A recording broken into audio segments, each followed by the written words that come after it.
জয় শ্রী রাধে কৃষ্ণ। শ্রীকৃষ্ণ বার্তা চ্যানেলের পক্ষ থেকে সকল ভক্তবৃন্দকে জানাই ভক্তিপূর্ণ প্রণাম।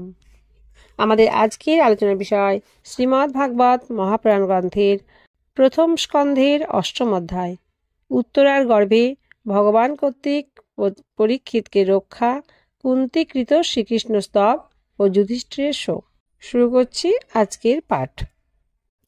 সুত বললেন, অনন্তর পাণ্ডবগণ শ্রীকৃষ্ণের সাথে তর্পণ জলপ্রার্থী জ্ঞাতিগণের উদ্দেশ্যে তর্পণ করার জন্য স্ত্রীলোকদের সামনে রেখে গঙ্গার ধারে গেলেন। সেখানে তারা মৃতদের উদ্দেশ্যে গঙ্গা জলে তর্পণ করলেন এবং তাদের গুণরাশি স্মরণ করে অনেক বিলাপ করলেন। তারপর হরিপাদপদ্মের ধূলিতে পবিত্র গঙ্গা জলে আবার স্নান করলেন। সেখানে নিজেদের ভাইদের সাথে কুরুপতি মহারাজ যুধিষ্ঠির, ধৃতরাষ্ট্র, পুত্রশোকে কাতরা গান্ধারী, কুন্তী ও দ্রৌপদী সকলে মৃত স্বজনদের জন্য শোক করতে লাগলেন। ভগবান শ্রীকৃষ্ণ ধৌমাদি মুনিবৃন্দের সাথে তাদের সান্ত্বনা দিয়ে বললেন যে সংসারে জীব মাত্রই কালের অধীন, মৃত্যুর হাত থেকে কারুরই পরিত্রাণ নেই। এইভাবে ভগবান শ্রীকৃষ্ণ অজাতশত্রু মহারাজ যুধিষ্ঠিরকে সেই রাজ্য যা ধূর্তগণ ছলপূর্বক আত্মসাৎ করেছিল ফিরিয়ে দিলেন এবং দ্রৌপদীর কেশ আকর্ষণের দ্বারা যাদের আয়ুক্ষীণ হয়েছিল সেই সব দুষ্ট রাজাদের বধ করালেন। সেই সঙ্গে যুধিষ্ঠিরকে দিয়ে উত্তম সামগ্রী এবং বিখ্যাত পুরোহিতদের দিয়ে 3টি অশ্বমেধ যজ্ঞ সম্পন্ন করালেন। এইভাবে যুধিষ্ঠিরের পবিত্র যশ শত যজ্ঞকারী ইন্দ্রের মতো চারিদিকে বিস্তার করালেন। এরপর ভগবান শ্রীকৃষ্ণ সেখান থেকে বিদায় নেবার মনস্থ করলেন। পাণ্ডবদের কাছে তিনি বিদায় নিলেন এবং ব্যাস ইত্যাদি ব্রাহ্মণদের পুজো করলেন। তারাও ভগবানকে প্রতিপূজা করলেন। এরপর সাত্যকী ও উদ্ধবকে নিয়ে তিনি দ্বারকা যাবার জন্য রথে উঠলেন। এমন সময় তিনি দেখলেন যে উত্তরা ভয়ে বিহ্বলা হয়ে তার দিকে ছুটে আসছে। উত্তরা বললেন, হে দেবদেব, হে জগদীশ্বর, আপনি মহাযোগী, আপনি আমাকে রক্ষা করুন, রক্ষা করুন। আপনি ছাড়া আমাকে অভয়দানকারী আর কেউ নেই। কারণ এই সংসারে সকলেই পরস্পর পরস্পরের মৃত্যুর কারণ হয়ে থাকে। হে প্রভু, আপনি সর্বশক্তিমান। এই উত্তপ্ত লৌহ শালাময় বাণ আমার দিকে ধেয়ে আসছে। হে নাথ, এই শস্ত্র আমাকে দগ্ধ করুক, ক্ষতি নেই, কিন্তু আমার গর্ভস্থ সন্তান যেন নষ্ট না করে, এই কৃপা করুন। সুত বললেন, ভক্তবৎসল ভগবান শ্রীকৃষ্ণ তার কথা শুনেই বুঝতে পেরেছিলেন যে পাণ্ডব বংশ নির্বংশ করার উদ্দেশ্যে অশ্বত্থামা ব্রহ্মাস্ত্র নিক্ষেপ করেছে। হে শৌনক, সেই সময় পাণ্ডবরাও দেখলেন যে 5টি জ্বলন্ত বাণ তাদের দিকে ধেয়ে আসছে।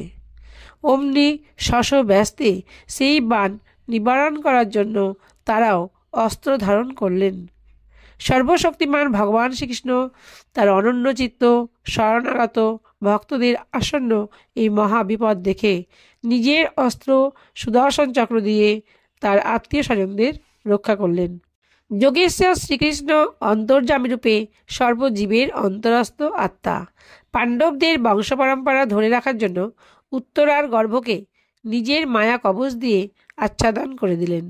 হে শৌনক, ব্রহ্মাস্ত্র যদিও অব্যর্থ ও অনিবার্য, তবুও ভগবান শ্রীকৃষ্ণের তেজের সামনে পড়ে সে শান্ত হয়ে গেল, নিবারিত হয়ে গেল।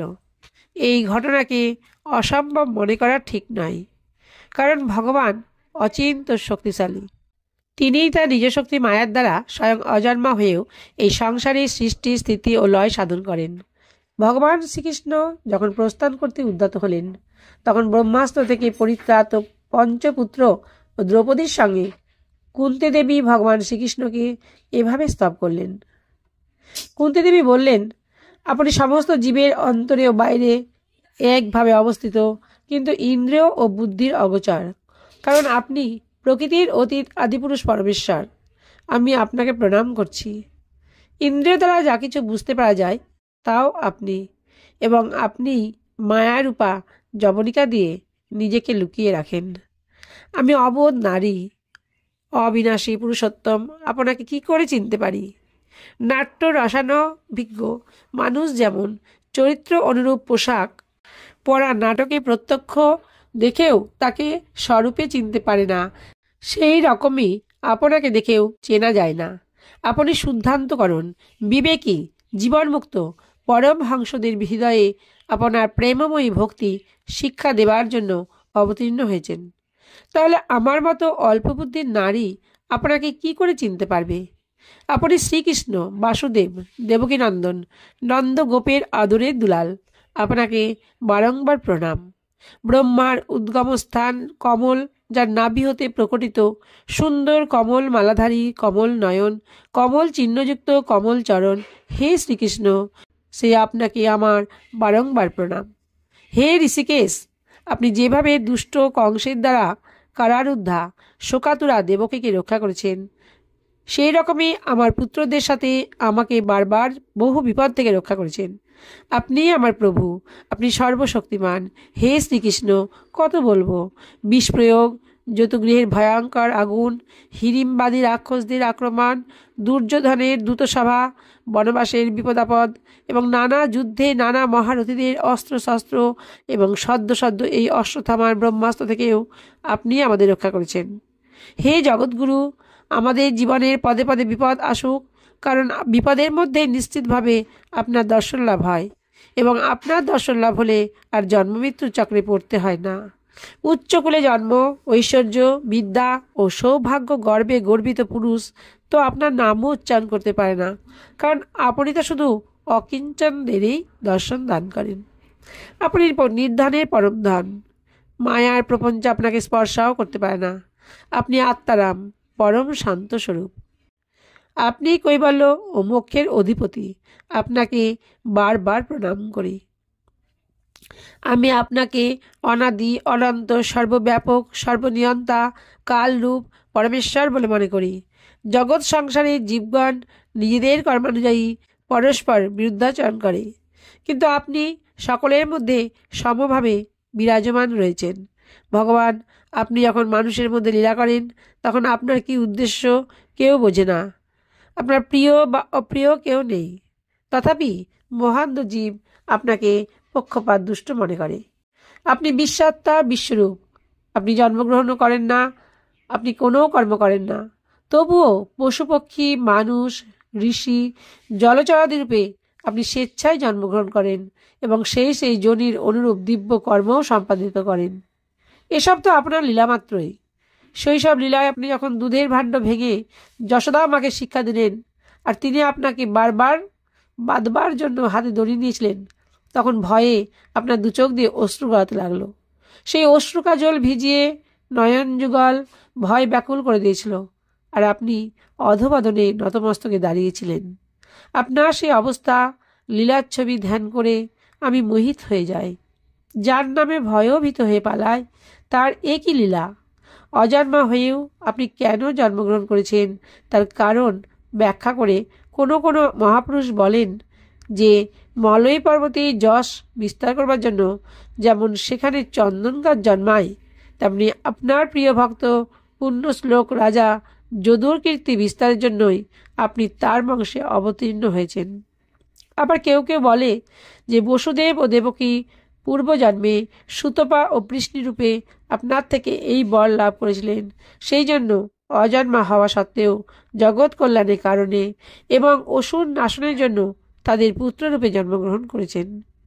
কেউ কেউ আবার একথাও বলে যে এই পৃথিবী দৈত্য ভারে সমুদ্রে মজ্জমান হয়ে টলমল করছিল, পীড়িত হচ্ছিল, তখন ব্রহ্মার প্রার্থনায় সেই ভার হরণের জন্য আপনি আবির্ভূত হয়েছেন। কোনো কোনো মহাপুরুষ আবার একথাও বলেন যে জীব সকল এই সংসারে অজ্ঞান, কামনা ও কর্মবন্ধনে পড়ে কষ্ট পাচ্ছে, সেই সব জীবের কল্যাণার্থে শ্রবণ ও স্মরণযোগ্য লীলা করবার জন্যই আপনার চরিত্রলীলা শ্রবণ করেন। স্মরণযোগ্য লীলা করবার জন্যই আপনি অবতার গ্রহণ করেছেন। ভক্তগণ বারবার আপনার চরিত্রলীলা শ্রবণ করেন, গান করেন, কীর্তন করেন এবং স্মরণ করে আনন্দিত হয়ে থাকেন। তারা অচিরেই আপনার সেই চরণ কমলের দর্শন লাভ করেন, যার দর্শনে পুনঃ পুনঃ জন্মমরণ প্রবাহ চিরতরে শেষ হয়। হে ভক্তবাঞ্ছা কল্পতরু প্রভু, আপনি কি আজ আপনার আশ্রিত ও স্বজনদের ছেড়ে চলে যেতে চাইছেন? আপনি জানেন যে আপনার চরণকমল ছাড়া আমাদের আর কোনো আশ্রয় নেই। পৃথিবীর প্রতিকূলে তো আমরা সব শত্রু হয়ে গেছি। প্রাণ বায়ুর অবর্তমানে ইন্দ্রিয়গণ যেমন শক্তিহীন হয়ে যায়, সেই রকমই আপনার অদর্শনে যাদব বা আমার পুত্র পাণ্ডবদের নাম অথবা রূপের কি অস্তিত্ব আছে? হে গদাধর, এখন আপনার ধ্বজ বজ্রাঙ্কুশ লক্ষণ চরণ চিহ্নাঙ্কিত এই হস্তিনাপুর ভূমি যে শোভা ধারণ করেছে, আপনি চলে গেলে এই শোভা আর থাকবে না। আপনার কৃপাদৃষ্টিতেই এই দেশ সুপক্ক ফসল ও লতা বৃক্ষে সুসমৃদ্ধ হচ্ছে। এই বন, পর্বত, নদী এবং সমুদ্রও আপনার কৃপাদৃষ্টিতেই বৃদ্ধিপ্রাপ্ত হচ্ছে। আপনি জগতের প্রভু, বিশ্বাত্মা ও বিশ্বরূপ। আত্মীয় যাদবগণ ও পাণ্ডবগণের মধ্যে আমার সুদৃঢ় মমতা বন্ধন জড়িয়ে আছে। এই স্নেহবন্ধন আপনি দূর করে দিন। হে শ্রীকৃষ্ণ, গঙ্গা যেমন তার জলপ্রবাহকে অবিচ্ছিন্নভাবে সমুদ্রে প্রবাহিত করেন, তেমনি আমার মতিও যেন অন্য বিষয় থেকে নিবৃত হয়ে সাক্ষাৎ আপনাতে অবিচ্ছিন্ন অনুরাগ প্রবাহ বহন করে। হে শ্রীকৃষ্ণ, অর্জুনের প্রিয় সখা যদুকুল শিরোমণি, আপনি পৃথিবীর ভারস্বরূপ রাজবেশধারী দৈত্যদের দহনের জন্য অগ্নিতুল্য। আপনার শক্তি অনন্ত।